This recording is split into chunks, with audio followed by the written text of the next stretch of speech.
민수기서 16장 23절에서 35절입니다.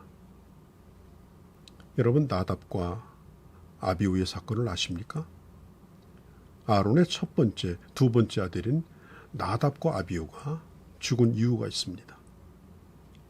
그가 제사장으로 임직을 받고 첫 번째 임무를 수행하던 날, 하나님께서 정하신 불이 아닌 다른 불을 가져다가 향로에 분향하려고 하다가 하늘에서 불이 떨어져서 하나님 앞에서 죽게 됩니다.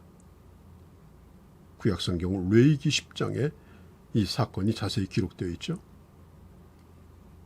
그들은 제사장임에도 불구하고 하나님이 명하신 방법대로 분향하지 않은 것이 그들이 죽은 이유입니다. 향로를 가졌다고 중요한 것이 아닙니다. 제사장일지라도 하나님이 명하신 대로 그 일을 해야 됩니다. 여기에는 제사장도 예외가 될 수 없습니다. 그런데 이 모세가 고라의 자손들이 당신들만 제사장이냐, 이렇게 소리를 지르며 선동하는 사람들을 향해서, 자, 그러면 누가 제사장인지 당신들이 각각 향로를 가지고 한번 나와보라. 향로를 가지고 나와보라. 이게 무슨 뜻입니까? 이것은 대단히 위험한 일이니까 깊이 생각하고 하라는 것입니다.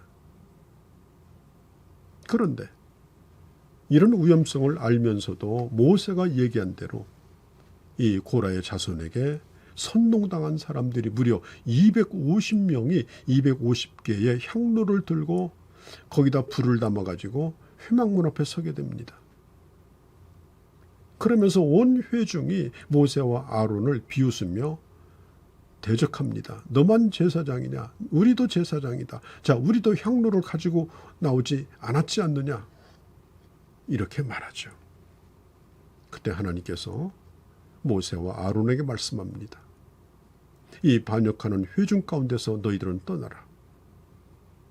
그리고 순식간에 그들을 멸하여 버리십니다. 21절에 보니까 이 반역자들을 멸할 것이니 그들에게서 떠나라고 하실 때 22절에 보면 모세와 아론이 자기들만 살기 위해서 급히 거기를 빠져나온 것이 아니라 먼저 그 자리에서 엎드렸습니다. 그리고 기도를 하기 시작합니다. 그리고 이렇게 기도합니다. 자, 여기에도 주동자가 한 사람뿐이고 나머지는 다 선동된 사람들입니다. 선동된 어리석은 사람까지 죽인다면 이건 부당한 일입니다. 자, 하나님께서는 이 모세의 기도를 들으시고 모세를 통하여 백성들에게 24절에 경고하십니다. 악한 무리인 고라와 다난과 아비람의 장막에서 멀리 떨어지는 자는 살려줄 것이다. 빨리 여기서 벗어나라. 그러면 살려줄 것이다. 자, 우리가 시편 1편에 보면 그런 말씀이 있죠. 복 있는 사람은 악인의 길을 쫓지 않고 죄인의 길에 서지 않고. 자, 누구의 말을 듣느냐, 누구와 함께 있느냐, 그게 생사를 결정합니다. 자, 25절에 온 회중이 악한 자들의 장막에서 떠나 모세를 따랐다라고 말하죠. 그리고 26절에 그들이 확실히 떠나고 그리고 그들에게서 등을 돌려야 살 거라고 다시 한번 경고합니다. 모세의 말을 알아들은 회중은 이 반역의 주동자들의 장막에서 떨어집니다. 그리고 이 반역자들은 자기들의 가족들과 함께 손에 향로를 들고 장막 앞에 섭니다. 하나님께서 모세를 통하여 말씀합니다. 29절에 만약 반역자들이 편안히 죽는다면 모세 자신은 하나님의 종이 아니다. 30절에 그러나 땅이 갈라져 그들을 산채로 삼킨다면 그것은 그들이 하나님을 멸시했기 때문이라고 선언하십니다. 그리고 땅이 입을 열어 산채로 그들을 빠지게 하면 이 사람들은 여호와를 멸시했기 때문이라. 그것을 알라. 자, 모세가 이 말을 하자마자 그들이 섰던 땅이 갈라집니다. 땅이 입을 벌립니다. 그리고 그들과 그들의 집과 고라에게 속한 모든 사람들의 재물을 삼켜버립니다. 고라와 그에게 속한 자들과 다단과 아비람과 장막에 속한 모든 것들, 31절 33절 순식간에 이런 일이 일어납니다. 그리고 그것을 먼 곳에서 보고 있던 사람들은 두려움에 빠져서 신속하게 그 자리에서 도망을 칩니다. 그런데 이것이 심판의 끝이 아니었습니다. 반역에 동조한 각 지파의 유명한 지휘관들 250명도 각각 향로를 가지고 하나님의 회막 앞에 서 있다가 성막으로부터 불이 나와서 그들을 삼켜버립니다.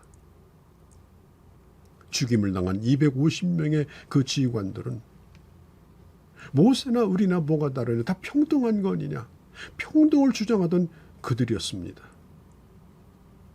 자, 하나님께서 하루 더 생각할 기회를 주시기 위해서 바로 심판하지 않고 그 이튿날 향로를 가져오라고 한 것인데,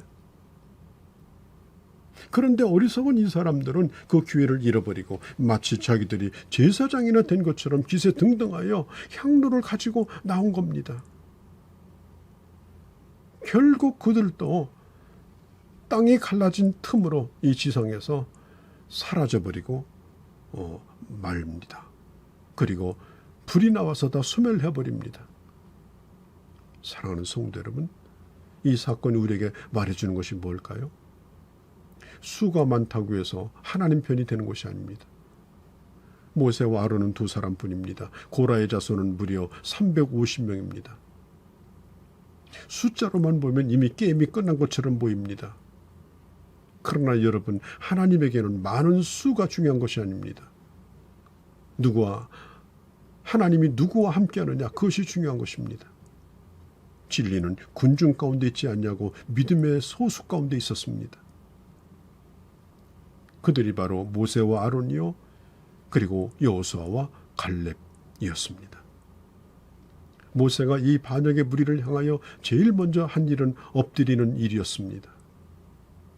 하나님의 도움을 구하는 일이었습니다. 말로 대응하기 전에 하나님 앞에 기도하였습니다.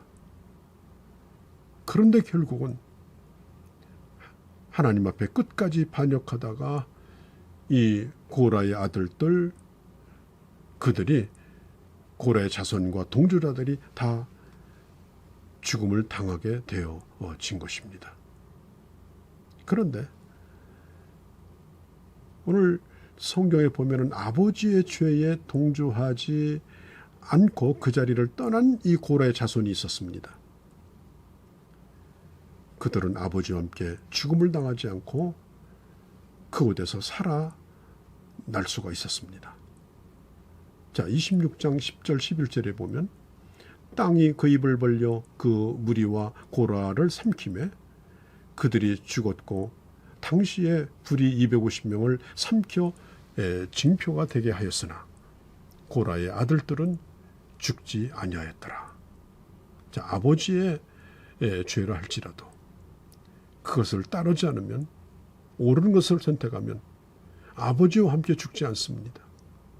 자, 중요한 것은 뭡니까? 다수를 따라가는 것이 아니라 하나님의 진리가 뭔가, 뭐가 하나님 편인가, 하나님이 뭘 기뻐하시는가, 하나님의 말씀은 뭘 말씀하고 계시는가. 우리는 상황이나 문화나 또 오늘 되어지는 현실이 중요한 것이 아니라 혼미한 가운데 판단이 서지 아니할 때는 하나님이 기뻐하시는 바가 무엇인가 냉철하게 판단하고, 외롭다 할지라도 그 길을 따라갈 때 그때 하나님께서 그를 지켜 주시는 것입니다. 결국 그래서 이 고라의 자손들, 살아남은 자손들은 살아남아서 하나님의 성문에서 문을 지키는 귀한 일에 수종을 들 수 있었던 것입니다.